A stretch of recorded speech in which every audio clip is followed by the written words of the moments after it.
nakaporma ang mga rallyista na nagbalak magdaos ng kilos protesta sa harap ng US Embassy.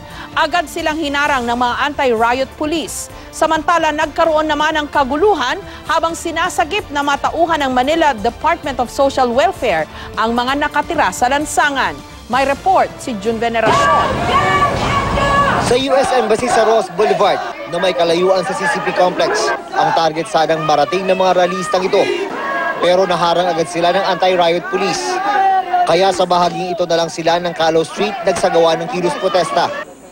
Panawagan nila sa mga ASEAN leader, manawagan sa Amerika at China na i-pull out ang kanilang mga tropa sa pinag-aagawang bahagi ng South China Sea. Takot na takot sila na makita na mayroong protest ang mga Filipino people.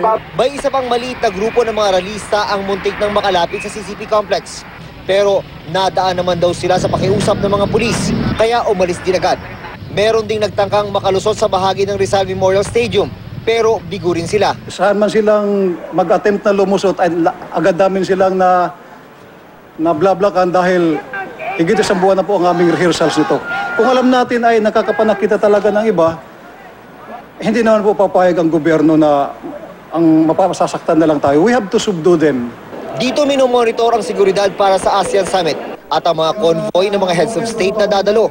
May nakatutok na CCTV camera mula pag-alis nila ng hotel sa mga daraanan hanggang makarating sa Philippine International Convention Center. Ganito rin pabalik.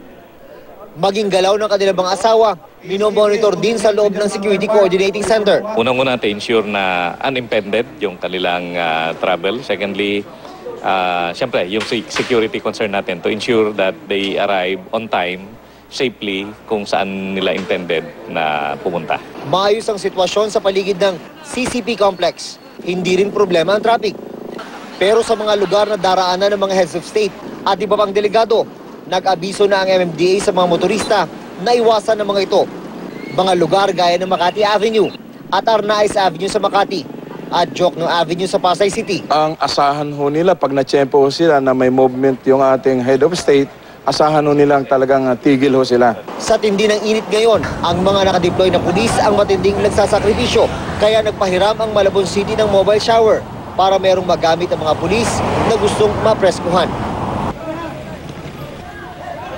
Sa bahaging ito naman ng Maynila, nauwi sa gulo ang dapat sanay rescue operations ng Manila Department of Social Welfare sa mga natutulog sa bangketa sa may panulukan ng Guerrero at Padre Faura. Pumalag kasi ang mga sinasagip. Ang lalaking ito, sinugod pa ang mga tauhan ng MDSW. Di rin nagpaawat ang kanyang mga kasamahan. Papaalis na lang ang sasakyan ng mga social worker. Hinabol pa niya ito sakay ng bisikleta. Kaya ang mga nakapwestong mga pulis, hindi na napigilang mamagitan. Higa nga muna rito. Mali naman po, sir. Kung talagang mag-rescue man, walang time, dapat kausapin yung tao. Kani naman po, may bahay kaya nasunog na nung time na yon. Wala na matatapang dito. Wala naman pong matapang, ma'am. Hindi kayo matapang. Kayo kanina. Hindi, ma'am. Kung kami matapang, hindi na kami umalit sa Mindanao. Makinig. Ito totoo. Sige na, tama na ha. Totoo yan po, ma'am. Wala kami dadatnan doon ha. Wala natutulog na yung bahay. Ha? Pag may dinatnan kami doon, walang matapang, kukunin namin ha. For the safety, lalo-lalo na yung mga bata.